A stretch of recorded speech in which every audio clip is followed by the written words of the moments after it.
The sky over Haven Edge burned red as twin suns descended behind the grain fields.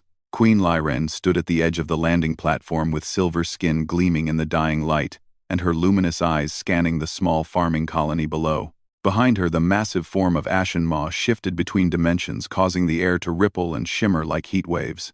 The dragon was ancient and powerful, with crystalline scales that reflected light in impossible colors. Lyren had come to this forgotten corner of space, searching for a ghost. 5 years had passed since the siege of Blackwater. Station. 5 years since a human soldier had appeared from nowhere and saved her life. 5 years since he vanished without leaving a single trace behind. Her advisors thought she was obsessed.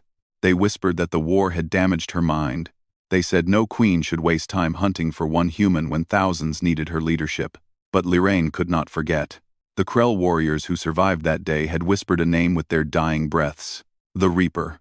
They spoke of him with fear that went beyond normal combat terror. She had seen the battlefield afterward.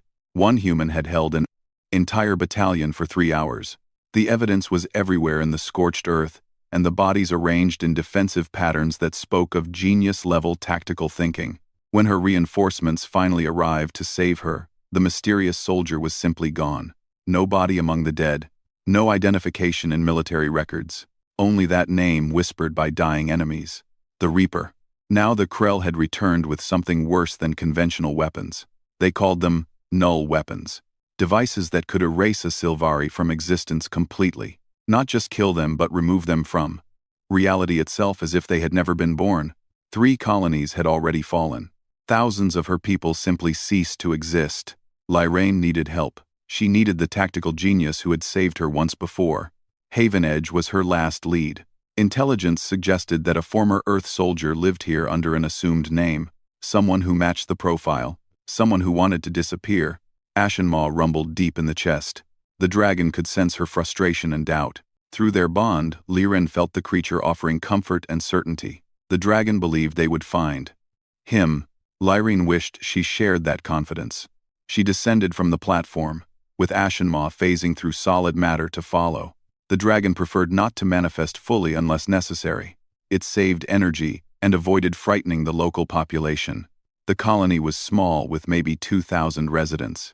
Most were human farmers who had fled the core world seeking peace after the First Contact War. They grew protein grain and exported it to stations throughout the sector. Simple people, living simple lives. Lyrain had dressed in plain robes to avoid drawing attention, but there was no hiding what she was. Sylvari were unmistakable with their silver skin and ethereal beauty. Several farmers stopped their work to stare as she walked past. Children pointed and whispered. Their parents pulled them away quickly. Not with hostility but with the wariness that came from living on the frontier. Strange visitors often brought trouble. Lyrain made her way to the colony administration building. A tired-looking human woman sat behind a desk, surrounded by data screens showing crop yields and weather patterns. The woman looked up and her eyes widened slightly. "Your Majesty." The woman stood quickly and attempted an awkward bow. Lyran raised a hand to stop her. "I am not here officially. I seek information about a man who may live in this colony." The administrator relaxed slightly but remained cautious. "We have many residents. Do you have a name?" Lyrain hesitated. That was the problem. She had fragments, pieces of information that might mean nothing. "I seek a human male who would have arrived approximately 5 years ago. Someone with military experience who keeps to himself." The woman frowned thoughtfully. "That describes quite a few people, actually. Many veterans came here. After the war, seeking isolation. They wanted to farm and forget." Lyrain felt frustration building. This one would be different. Highly skilled in combat, possibly suffering from injuries or trauma. Someone who seems to be running from something. The administrator tapped at her screen, scrolling through records. "There is Jacob Moore. He arrived 5 years ago with enough credits to buy a farm on the Eastern Plateau. Keeps entirely to himself. Never comes to colony gatherings. The children say he is scary but harmless."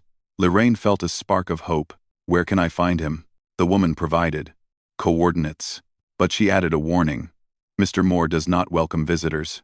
He has made that very clear." The last person who tried to survey his property for tax purposes was met at the gate with a rifle. He did not shoot, but the message was unmistakable. Lyran thanked her and left. Ashenmaw materialized beside her as they walked beyond the main settlement. The dragon lowered its massive head to her level. Do you truly believe it is him? Lyrene touched the crystalline scales, feeling warmth beneath her palm. I do not know, but I must try. Every dead end brings me closer to the truth. They traveled east as the suns fully set. Haven Edge had long nights and the stars emerged in brilliant profusion. Ashenmaw provided light, allowing Lyrene to navigate the rough terrain. After an hour of walking, they saw the farm. It sat on a plateau overlooking a valley of grain. A simple structure made from local stone with solar panels and a small storage building. Everything looked maintained but minimal. No decorations or personal touches. Just function. Lyrene approached carefully. Ashenmaw remained hidden but ready. She could feel the dragon coiled like a spring, prepared to burst into full manifestation at the first sign of threat. The farm appeared empty. No lights in the windows. No movement in the yard. But then she saw it. A fresh coffee cup sitting on the porch railing, still steaming in the cool night air. Someone was here. Someone was awake. Lyrene walked closer. Her enhanced senses picked up details. A military jacket hanging on a hook by the door, worn but well cared for. She moved closer and saw the name stitched into the fabric. Jake Morrison, USMC. Her heart raced. This was him. It had to be. She reached for the jacket, wanting to examine it more closely. That is when she heard the sound behind her. Ashenmaw roared, a warning. Lyrene spun to see a figure standing at the edge of the grain field, tall and human with broad shoulders and a beard. He wore simple farmer clothes but carried himself with the posture of a trained warrior. Even in the darkness she could see scars on his exposed arms. The man did not move. He simply stood there watching her with cold calculation in his eyes. Lyrene felt Ashenmaw materialize fully behind her. The dragon towered above them both with crystalline form blazing with inner light. The man did not flinch. He did not run. He simply looked at the dragon, then back at Lyrene. His voice when he spoke was rough from disuse. You are trespassing. Lyrene stepped forward. Her royal training took over, giving her voice authority. I am Queen Lyrene of the Sylvari. I have traveled far to find you, Jake Morrison. The man showed no reaction to his real name. I do not know anyone by that name. I am Jacob Moore. I am a farmer. Leave my property. Lyrene refused to back down. You saved my life 5 years ago at Blackwater Station. You held off an entire Krell battalion alone. You were called the Reaper. Now I need your help. Again, something flickered in the man's eyes.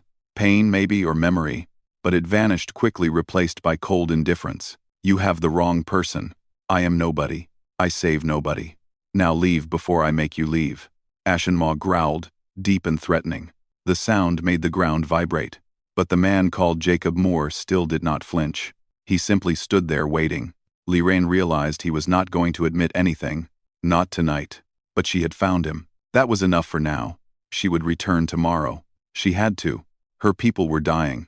And this human, whether he admitted it or not, was the only one who could help her stop it. Lyrene returned at dawn, when the twin suns painted the sky in shades of gold and purple. She came alone this time. Ashenmaw remained hidden, watching from a distance but ready to intervene if needed. Jake Morrison, or Jacob Moore, as he called himself now, was already awake. She could see him working in the grain fields, checking the irrigation system with practiced efficiency. He moved like a man who knew hard work. But Lyrene noticed other things too. The way he positioned himself to keep the entire field in view. The way he checked the horizon every few minutes. The way his hand kept drifting to his belt where a weapon would normally hang. This was not a farmer. This was a soldier pretending to be a farmer. She walked toward him openly, making no attempt to hide. He saw her coming from far away and straightened up. His expression was neutral, but his body language screamed tension. I thought I told you to leave. Lyrene stopped a respectful distance away. I cannot leave. My people are dying. The Krell have developed weapons that can erase us from existence. Entire colonies are vanishing. Children and elders gone as if they never lived. I need someone who understands warfare at the highest level. I need you. Jake turned back to his work, ignoring her. I told you I am not who you think I am. I am just a farmer. Find yourself another hero. Your Majesty. Lyrene felt frustration building, but she forced herself to remain calm. I saw the battlefield at Blackwater Station. I studied the tactical patterns. Whoever held that position understood warfare better than any general I have ever met. They used terrain and timing and psychology. They made the Krell fear the very ground they walked on. No ordinary soldier could do that. Jake did not. Look at her. Maybe the person you seek died that day. Maybe they realized war only creates more war. Maybe they decided the best thing they could do was disappear and stop being a weapon. Lyrane heard something in his voice. Pain, deep and old. She softened her approach. What happened to you? Why did you vanish? Jake finally looked at her, and his eyes were cold. You want the truth. Fine. I was part of an experimental program. They modified our brains and nervous systems, made us into tactical computers that could predict enemy movements and react faster than normal humans. They called it Project Valkyrie, made us sound noble like ancient warriors. But we were just weapons, tools to be used and discarded. Lyrian listened carefully. What happened to the program? Jake laughed bitterly. Most of us went insane. The modifications caused brain damage. Some died. Some killed themselves. Some killed everyone around them. The military shut it down officially. But the truth is they just buried it. Buried us. I was supposed to die at Blackwater Station. They sent me there knowing it was a suicide mission. But I survived. So I disappeared before they could finish the job. Now here is the part you need to understand, Your Majesty. The modifications are killing me. Slowly but surely. Every time I use them, I burn out a little more of my brain. I have maybe a year left if I stay quiet. If I go back to fighting, I might have weeks. So no, I will not help you. I am going to die on this farm in peace. Lyran felt her heart sink. But she refused to give up. What if I could heal you? The Silvari have bio-restoration techniques that humans do not possess. Ancient knowledge passed down through millennia. Jake shook his head. I have heard that before. Magic and miracles. It is all just science you do not understand yet. And even if you could heal me, why would I go back to being a weapon? I saved you because it was my mission. I do not have missions anymore. I just have grain to harvest and coffee to drink in silence. Beautiful, peaceful silence. Lyrane started to respond but stopped. A sound reached her ears. Distant but growing closer. A high-pitched whine that made her blood run cold. She had heard that sound before. Jake heard it too. His entire body went rigid. His eyes scanned the sky with sudden intensity. That is not possible. They would not come here. This colony has nothing worth taking. Lyrane saw them then. Black shapes dropping from orbit. Krell's stealth ships. Dozens of them. The whine became a roar as they entered the atmosphere. Jake cursed and ran toward his house. Lyrane followed with Ashenmaw materializing behind them. The dragon roared a warning, but it was too late. The first beam struck the colony center. The null weapon. Lyrane watched in horror as buildings and people simply ceased to exist. Not destroyed or vaporized. Just gone. Erased from reality. The screaming started. Hundreds of farmers running in panic. Children crying for parents who no longer existed. Elders trying to shepherd people to safety that did not exist. Jake emerged from his house carrying a rifle unlike anything Lyran had seen before. It was sleek and black with modifications that seemed to blend human and alien technology. He moved with sudden purpose. All the careful farmer pretense dropped away. What are you doing? Lyrane shouted over the chaos. Jake did not look at her. Something I should have done 5 years ago. He raised the rifle and fired. The shot hit a Krell soldier 500 meters away. Perfect headshot. Impossible accuracy. Jake moved forward, toward the combat zone. Lyrane followed with Ashenmaw, clearing a path through the fleeing civilians. She saw Jake transform before her eyes. Every movement became precise. Every shot found its target. He moved through the battlefield like death itself, predicting where enemies would be before they arrived, using cover and angles that should not exist, making impossible shots look routine. The Krell tried to surround him. He led them into a trap using burning buildings and fallen debris. Ashenmaw struck from above with crystal claws tearing through Krell armor. Together they fought like they had trained together for years.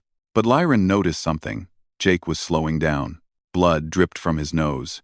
His hands shook between shots. The modifications were burning him out, just as he said they would. A young girl appeared from behind rubble, small and terrified. Lily Carter, according to the name tag on her school uniform. A Krell soldier spotted her and raised his weapon. Jake saw it, moved to intercept, but he was too far away, too slow. The null beam fired. Lily Carter ceased to exist. Not killed, erased, as if she had never been born. Jake stopped moving. Something broke in his eyes. Lyrane saw it happen. The last piece of his humanity that wanted to stay hidden. The last bit of him that wanted peace. It shattered. Jake moved again, but differently now. Faster. Harder. Colder. He tore through the remaining Krell soldiers with brutal efficiency. No hesitation. No mercy. Just cold, calculated violence. Within 10 minutes, every Krell soldier in the colony was dead. The ships tried to flee. Ashenmaw pursued them into orbit and destroyed them one by one. When it was over, Jake stood in the center of the smoking ruins. Blood ran from his eyes and ears. His hands shook. Violently, he collapsed to his knees. Lyran ran to him. A silvery healer named Lady Seraphine materialized from Lyrian personal guardship. She had been monitoring from orbit. The healer examined Jake with glowing hands. Her expression grew grave. "Your Majesty, he has maybe 3 weeks to live.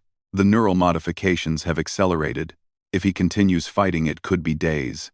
Lyran looked at Jake. He was conscious, but barely. His eyes found hers. "I told you I was dying. Now you have seen what I am. A weapon that breaks down after use. Find yourself another hero, Your Majesty." But Lyran knelt beside him. She made a decision in that moment, a choice that would change everything. "I will save you, Jake Morrison, just as you once saved me. And then we will save both our peoples together." Jake tried to laugh but coughed blood instead. "You are insane." Lyran smiled sadly. "Perhaps. But I am also a queen who keeps her promises. And I promise you this. You will not die on this farm. Not alone. Not as a forgotten weapon. You will live, and you will be more than what they made you." Ashenmaw roared agreement. The dragon lowered its massive head to Jake. Something passed between them. A connection. A bond. Jake's eyes widened in shock. "What is happening?" Lyran felt it too, through her connection to Ashenmaw. The dragon was marking Jake as worthy. Something that had not happened in 10,000 years. "You have been chosen, Jake Morrison. My dragon has bonded with you. Now we are connected. All 3 of us. Whether you want it or not." Jake passed out then. But Lyran saw something in his face before consciousness left. Relief. As if some part of him had been waiting for this. Waiting for someone to tell him he was more than just a weapon. That he could be saved. That he mattered. Jake woke 3 days later, on a Sylvari medical ship orbiting Haven Edge. The room was filled with soft blue light that seemed to come from the walls themselves. He tried to sit up, but his body refused to cooperate. Lady Seraphine appeared beside him with glowing hands extended. "Do not move too quickly, human. Your neural pathways are still stabilizing." Jake managed to speak, though his voice was rough. "Where is she? Where is the queen?" "I am here." Lyran entered from an adjoining chamber. She wore simpler robes now, without the royal regalia, but her presence still commanded attention. Jake studied her with the tactical part of his brain that never stopped working. She looked tired, worried even. "How long was I out?" 3 days. "We have been working to slow the degradation in your brain. Lady Seraphine has been using biorestoration techniques that would normally take weeks." Jake felt something strange in his mind. A presence that was not his own. Ashenmaw. He could sense the dragon even though it was not in the room. Feel its consciousness touching his own. "This is wrong," Jake said. "Dragons only bond with Sylvari queens. That is what the old stories say." Lyran sat beside his bed. "The old stories also said that humans and Sylvari could never work together. Yet here we are. The dragon sees something in you, Jake Morrison. Something worth preserving." Jake looked away. "Or it is just dying slowly to keep a broken weapon functioning a little longer. That is what is happening, right? The dragon merged part of itself with me to stabilize the modifications. Now it is burning out instead of me." Lyran did not deny it. Ashenmaw made a choice. Dragons are not pets or tools. They are ancient and wise. Mine chose to save you because it believes you are necessary. That both of us are necessary for what comes next. Jake felt anger rising. "I did not ask for this. I did not ask to be bonded or saved or made into someone important. I just wanted to die in peace." Lyran responded with surprising sharpness. "And I did not ask to be born a queen. To be raised as a symbol instead of a person. To carry the weight of millions of lives on my shoulders. But here we are, Jake. Neither of us got what we wanted, so we must make the best of what we have." The anger drained from Jake as quickly as it came. He could feel Lyran emotions through the dragon bond. Now, her loneliness, her fear, her desperate hope that maybe this time she could save her people. It made it hard to stay bitter. "What do you want from me?" Lyran pulled up a holographic display. It showed a star map with a region marked in red. 5 years ago, you stole classified intelligence about a Krell weapons facility, a place in the Void Nebula where they developed their most dangerous technologies. You were hunting it when your own military caught up with you. Jake nodded slowly. The null weapon facility. I knew they were building something terrible, something that could end entire species, but I could never reach it alone. The Void Nebula is suicide for normal ships. Space itself is unstable there. Lyran leaned forward. Ashen Maw can phase shift through dimensional barriers. With the dragon, we might actually reach the facility. If we destroy it, we stop the null weapons forever. Jake wanted to refuse, wanted to tell her it was impossible. But the tactical part of his brain was already working, already seeing the possibilities. You would need more than just us. A strike team. People we can trust. People who know what they are fighting for. Lyran smiled. I have been assembling such a team. Commander Amy Price. She served with you before the modifications. She thought you were dead but agreed to join when I told her the truth. Jake felt a pang of old friendship. Amy was a good soldier. One of the few who tried to help him when the modifications started. Who else? A Krell defector named Kesvar. He lost his entire family to null weapons. He wants revenge and redemption in equal measure. And Dr. Nina Cross. Jake went rigid at that name. Nina. She was part of Project Valkyrie, one of the scientists who created the modifications. Lyran watched him. Carefully. She carries great guilt for what was done to you. When I told her you were alive and suffering, she begged to help.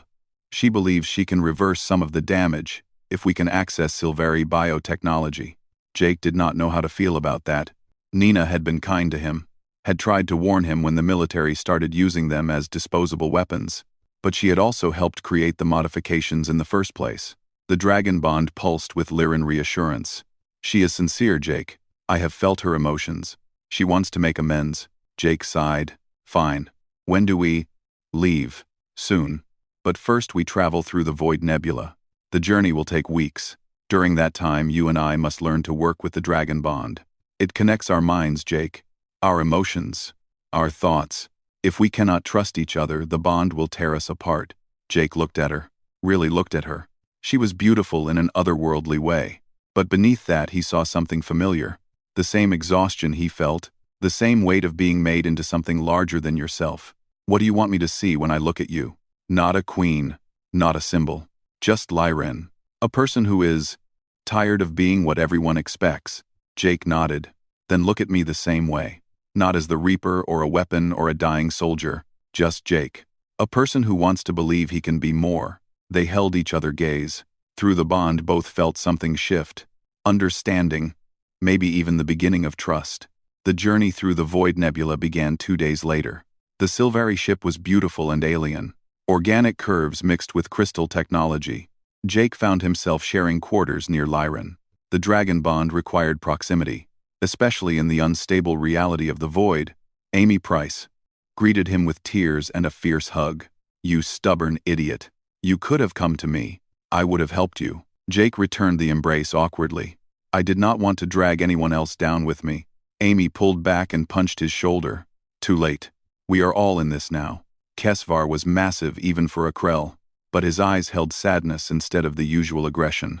You fight null weapons. Then you fight beside me. I care not that you are human.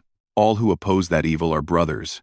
Dr. Nina Cross approached last. She looked older than Jake remembered, worn down by guilt. Jake, I am so sorry.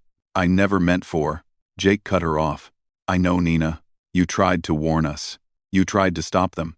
That counts for something. Nina nodded gratefully. I will fix this. I swear I will find a way to heal you properly. The journey itself was surreal. The Void Nebula twisted space and time. Sometimes Jake would look out a viewport and see stars that should not exist. Other times he would see nothing at all. Just empty blackness that seemed to watch back. The dragon bond grew stronger during this time. Jake and Lyran found themselves sharing dreams. He saw her childhood. A golden cage where she was taught to be perfect, to never show weakness, to be a symbol instead of a person.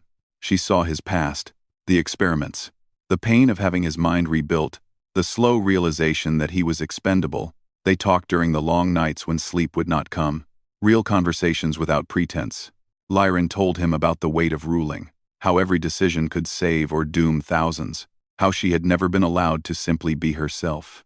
Jake told her about the battlefield, about watching friends die, about the terrible clarity the modifications gave him, how he could see every mistake, every death he might have prevented.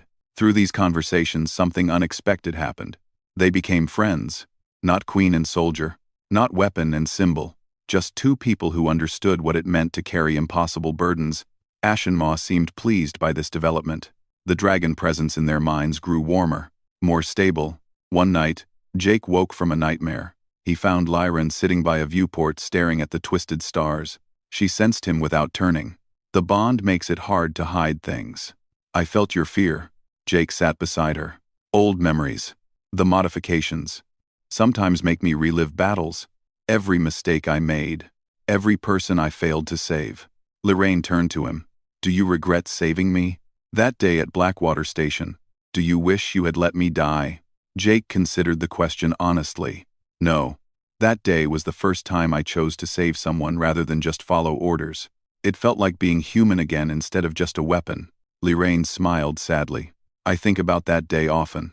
A stranger appeared from nowhere, fought impossible odds, asked for nothing in return. It made me believe that maybe not all warriors were lost to violence. That some still fought because it was right, not because they were ordered to. They sat in silence for a while, just being present for each other. Finally, Lyran spoke again. After this is over, Jake, after we stop the null weapons, what will you do? Jake had not thought that far ahead. In his mind, he was already dead, just finishing one last mission. But now, with the bond and the possibility of healing, for the first time in years, the future felt real. Maybe I will rebuild the farm. Try to grow things instead of destroying them. What about you? Will you go back to being queen? Lorraine looked at the stars. I do not know. Part of me wants to abdicate. Let someone else carry the crown. I want to see what it is like to choose my own path. Jake smiled. That sounds nice.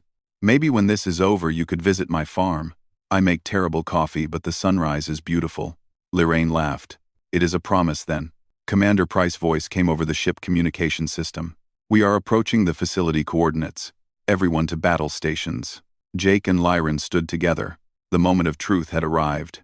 But as they prepared for combat, Jake realized something. He was not alone anymore. For the first time since the modifications, he had people who saw him as more than a weapon. And maybe that was worth fighting for. The null weapon facility hung in the void like a wound in reality. Massive and angular. Built from materials that seemed to absorb light rather than reflect it. Jake studied it through the tactical display while his enhanced mind calculated attack vectors. Something felt wrong. This was too easy. Lyran sensed his concern through the dragon bond.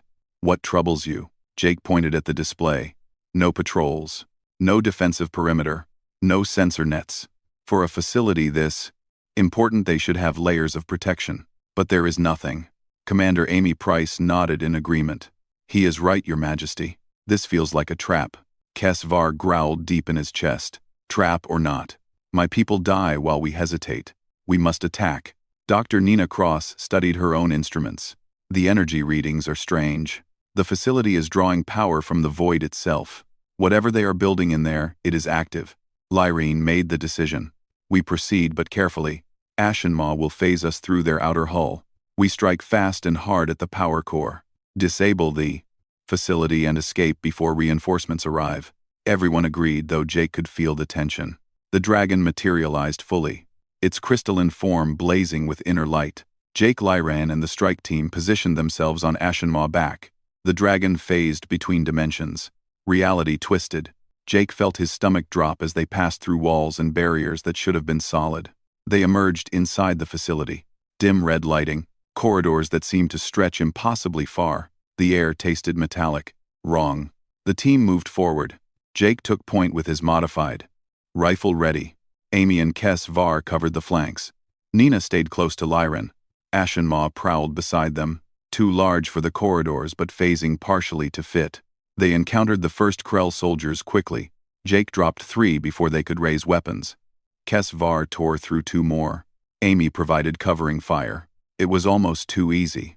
Then they reached the central chamber.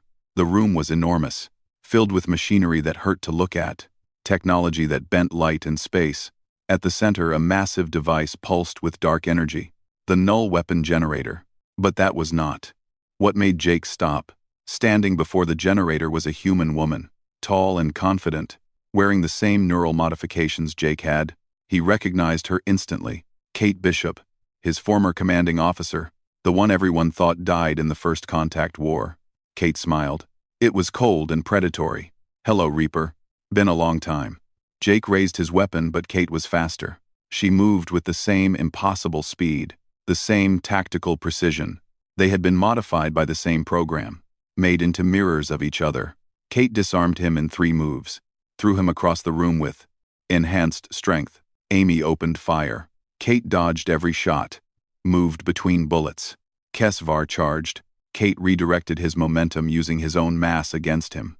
The Krell warrior crashed into machinery. Lyrane stepped forward. Ashenmaw roared. But Kate simply stood there, unafraid. She pressed a button on her wrist. Dozens of Krell soldiers emerged from hidden doors, all armed with null weapons.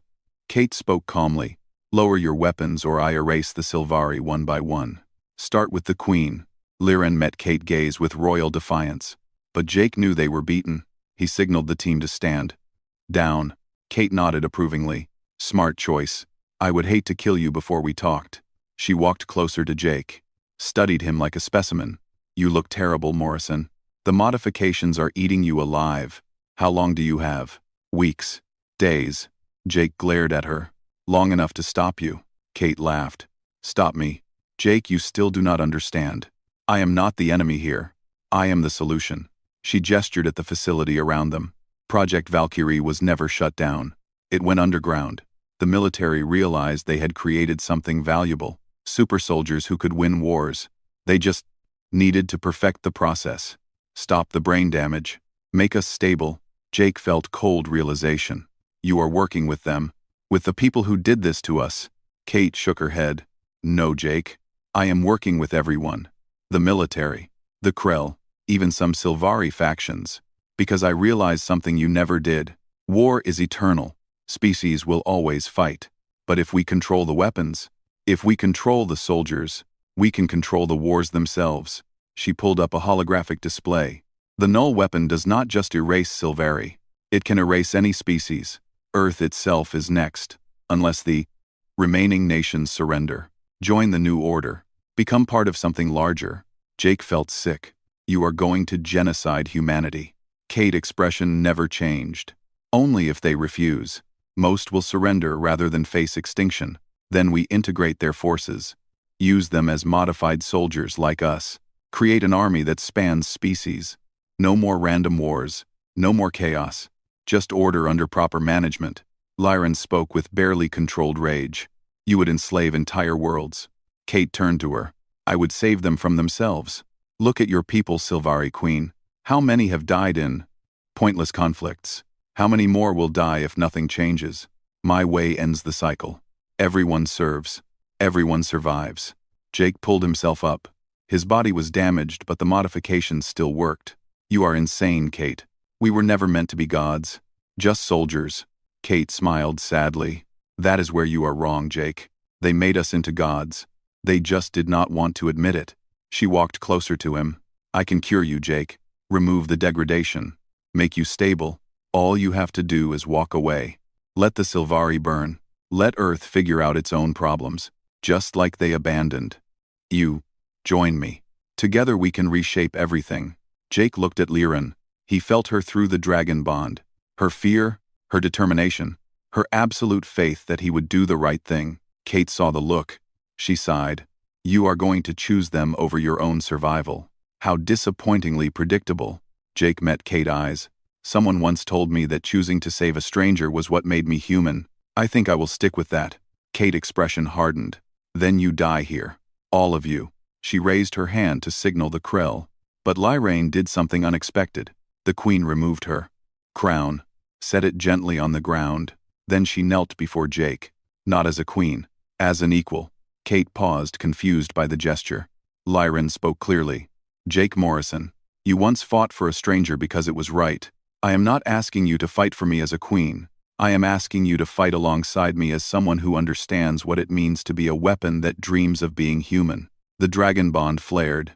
Jake felt Ashen Maw power surge through him, felt Liraine determination, felt the connection between them strengthen.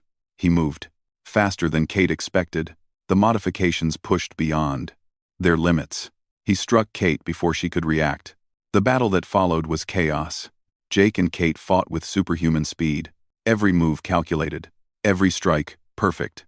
They were too evenly matched. Meanwhile, Ashen Maw and Liraine attacked the Krell soldiers. Amy and Kesvar recovered and joined the fight. Nina ran to the generator, started working to disable it. Kate and Jake trading blows that would kill normal humans. But Jake was slower, damaged, dying. Kate gained the upper hand, pinned him against machinery. I am sorry, Jake. I really am. But you chose wrong. She raised her weapon, but Jake smiled. I did not choose wrong.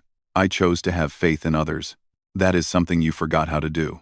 Ashen Maw roared. The dragon phased through Kate, disrupting her neural pathways.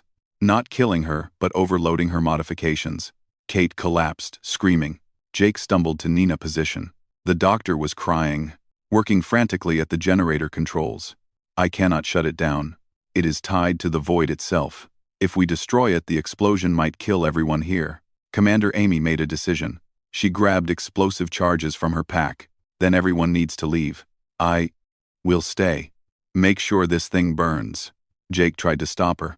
Amy, no. Amy smiled through tears. You saved me once, Jake. Let me return the favor. Get the queen out. Stop this madness. Make my death mean something. Kesvar approached. I will stay as well. My family deserves vengeance. I will see they get it. There was no time to argue. The facility alarms were blaring. Reinforcements coming. Lyran grabbed Jake. Ashen Maw prepared to phase them out. Amy and Kesvar positioned the charges. Kate lay on the ground, conscious, but barely. Jake looked at her one last time. You were right about one thing, Kate. We were made into gods. But gods who serve, not gods who rule. They phased through reality. The last thing Jake saw was Amy saluting. Then they were outside the facility, racing away on Ashen Maw back. The explosion when it came was massive. The facility tore itself apart, taking the null weapon technology with it. Jake felt Amy's presence vanish, felt Kesvar sacrifice. 2 more people dead because of him, but Liraine held him through the dragon bond. They chose this Jake. They died as heroes, not as weapons. Nina was also crying, but she clutched her datapad. I got the schematics, all of their research. We can make sure this never happens again. And I can finally fix you, Jake. Really fix you. The Sylvari ship picked them up. They escaped the Void Nebula, but Jake felt hollow. They had won, stopped the null weapons, but the cost was terrible. That night, Lyran found him staring at nothing. She sat beside him, said nothing, just held his hand. Through the dragon bond, he felt her grief matching his own, but also something else. Hope. Tomorrow they would rebuild. Tomorrow they would expose the conspiracy. Tomorrow they would save both their peoples. But tonight, they mourned together. 2 weapons. Finally, learning what it meant to be human. 3 months passed after the destruction of the null weapon facility. Jake and Lyran became legends across known space. The human dragon bonded, and the queen who fought beside commoners. Together they hunted down every remaining piece of Project Valkyrie, exposed the conspiracy that reached into the highest levels of Earth government, freed modified soldiers who had been enslaved, destroyed weapons facilities hidden across dozens of worlds. But there was a price. Ashen Maw was dying. The dragon had given too much of itself to keep Jake alive. Now both Jake and Lyran felt the creature fading. It spoke less each day, slept more, moved with increasing difficulty. The crystalline scales that once blazed with inner light now seemed dim. Liraine spent hours each day with the dragon, speaking softly, thanking it for everything. Jake did the same. The bond between all 3 of them had grown so deep that losing Ashen Maw felt like losing part of themselves. One evening, as they rested on a peaceful world, Ashen Maw spoke to them both through the bond. Do not grieve for me. I have lived 10,000 years. Seen empires rise and fall, bonded with queens beyond counting. But you 2, you have given me something new. Something worth this sacrifice. Jake touched the dragon crystalline scales. What did we give you? Hope? Hope that the ancient divides between species might finally heal. You have shown that human and Sylvari can be more than allies. You can be family. Liren's voice broke. "We do not want to lose you." Ashen Maw rumbled gently. "You will not lose me. I will live on in the bond. In the connection between you, my kind has been waiting for this moment. For a love that bridges worlds, that is our true legacy. Not power or conquest, but connection." Jake felt tears on his face. First time he had cried since the modifications. The dragon presence in his mind pulsed with warmth. "Thank you, Jake Morrison, for choosing to be more than a weapon, for showing an old dragon that even in darkness, humans can shine." Then intelligence arrived, that ended their brief peace. The Krell Emperor was making a final desperate move. He had gathered the few remaining null weapons, was planning simultaneous attacks on Earth and the Sylvari homeworld. A last attempt to force both species into submission.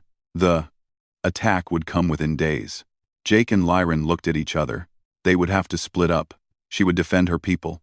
He would defend his. After months of fighting side by side, the bond would be tested by distance. Nina approached them with results from her research. "I have been working with Sylvari healers. We believe we can perform the bio-restoration ritual now. It will not cure you completely, Jake. Ashen Maw's sacrifice already did the best that was possible, but it will stabilize you, give you clarity for what comes next." The ritual took place in a chamber filled with soft light. Liren held Jake's hands while Nina and the healers worked. The dragon bond amplified the healing energy. Jake felt his mind clearing. The constant pain fading. Not gone, but manageable. When it ended, he could think without the fog of degradation. Could plan without the fear of collapse. Liren looked into his eyes. In the trance, they both felt something shift. The dragon bond showed them truth they had been avoiding. They had fallen in love, not because of the bond, but despite every reason they should not. Queen and soldier, Sylvari and human, beings from different worlds who somehow fit together. "When this is over," Liren said softly, "I am abdicating. Let someone else be queen. I want to see Earth, see your farm." Jake smiled. "It is not much. The coffee is terrible, but the sunrise is worth it." They held each other knowing they might not survive the coming battles. Then they prepared to part. Liren would take 3 young dragons and return to her homeworld. Dragons who had bonded with her after Ashen Maw's sacrifice. They were young but fierce, eager to prove themselves. Jake would return to Earth with Nina and a fleet of reformed Project Valkyrie soldiers, men and women who had been freed from slavery, who wanted to fight for something real. The night before they separated, Jake and Liren stood together under alien stars. "Tomorrow we might die," Jake said. Liren touched his face. "Then tonight we live." They made promises. To find each other again. To build something better than war. To honor Ashen Maw's sacrifice by proving that connection was stronger than violence. The next day, they departed. The battle for Earth was brutal. The Krell Armada was massive. Hundreds of ships. Thousands of soldiers. The null weapons ready to erase humanity forever. Jake led his forces. With tactical genius. Used Earth orbital debris field as a weapon. Turned every piece of space junk into a missile. The reformed soldiers fought with determination. They were not slaves anymore. Not weapons. They were people defending their home. But the Krell were overwhelming. Jake knew they needed something dramatic. He decided to board the Krell flagship. One man against an army. Through the dragon bond, he felt Ashen Maw consciousness stir. Felt the ancient creature guiding him. Showing him paths. Warning him of dangers. The flagship was a maze of corridors and death. Jake fought through. With brutal efficiency. Every shot. Perfect. Every move calculated. But there were too many. At the Sylvari homeworld, Liren faced similar odds. The Krell attacked with fury, trying to overwhelm through sheer numbers. She commanded her people defense with human tactics, improvisation, adaptability, fighting in ways that shocked the ancient war councils. But ways that worked. The young dragons proved their worth, fast and fierce, learning quickly, but even they could not be everywhere. The battle turned desperate. Both Jake and Liren were losing. Then something impossible happened. Ashen Maw used the last of its life force, did what should have been beyond any dragon. The creature manifested physically in 2 places at once. Part of it appeared on the Krell flagship with Jake. Part appeared in the skies above the Sylvari homeworld with Liren. The dragon form blazed like a dying star. Beautiful and terrible. On the flagship, Ashen Maw tore through Krell soldiers like they were paper. Cleared a path for Jake to reach the Emperor. The Krell leader tried to fight. But against a human enhanced by Project Valkyrie, guided by a dying god, he never had a chance. At the Sylvari homeworld, Ashenmaw other half destroyed the Krell command ships, broke their formation, gave Lyran forces the opening they needed. Both battles turned. Both worlds were saved, but Ashenmaw paid the ultimate price. Jake felt the dragon consciousness fading. He ran to where the creature lay, the crystalline form already crumbling to stardust. Across the galaxy, Lyran felt it too, fell to her knees, crying for the first time in her 300 years of life. Ashenmaw's final words echoed in both their minds. You are my legacy. Both of you. I die knowing I chose well. Live. Love. Show the universe what we three created together. Then the ancient dragon was gone. Just stardust and memory. Jake stood alone on the Krell flagship, surrounded by enemies who no longer fought. They had seen a god die to protect others. It broke something in them. The war ended that day. Not with treaties, but with understanding that some things were worth more than conquest. 6 months later, Jake stood at his rebuilt farm on Haven Edge. The crops were growing. The coffee was still terrible, but he did not drink it alone anymore. Lyran had abdicated as promised. Now she was simply Lyra, teaching young Sylvari about human concepts, choice, freedom, individual paths.